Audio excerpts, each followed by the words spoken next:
আজ কলকাতা স্টাইলের মোমো খেলাম। তবে কলকাতায় যেমন 30 টাকায় 1 প্লেট মোমো পাওয়া যায়, এখানে 1 প্লেট তো দূরের কথা, একটা সিঙ্গেল মোমোর দামও 30 টাকার থেকে অনেক বেশি। দামটা বলছি, তবে তার আগে তোমাদের দেখায় একজন আফ্রিকার মানুষ হয়েও ক্রিস্পিং কত ভালো খাবার বানাতে পারে। একদম রেস্টুরেন্টের মতন স্বাদ হয়। লুচির মতো করে লেচিগুলো বেলে তাতে পুর ভরে শাড়ির মতো কুচি করে দিয়ে মুড়ে দেওয়াটা এতটাও কিন্তু সহজ নয় যতটা দেখে মনে হচ্ছে। মোমো বানানোর জন্য একটা স্টিম পটের প্রয়োজন হয়, তবে বুদ্ধি থাকলে ওসব লাগে না। যেমন এই যে দেখো, ইডলি তৈরি করার পাত্রটাতেই কত অনায়াসেও করে ফেলছে। তবে হ্যাঁ, এই সব কিছুর মাস্টার মাইন্ড কিন্তু আমাদের জিএম স্যার। সন্ধ্যার স্ন্যাক্সগুলো সব তাঁরই রেসিপি। মেয়োনিজ, স্যুপ আর ঝালঝাল চাটনি দিয়ে গরম গরম মোমোটা মুখে পুরে দিতেই মনটা পুরো খুশিতে ভরে গেল। আহ, কি স্বাদ! এবার বলি তোমাদের দামটা।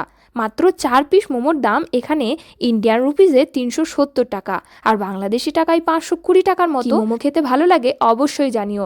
ফ্রাইড মোমো নাকি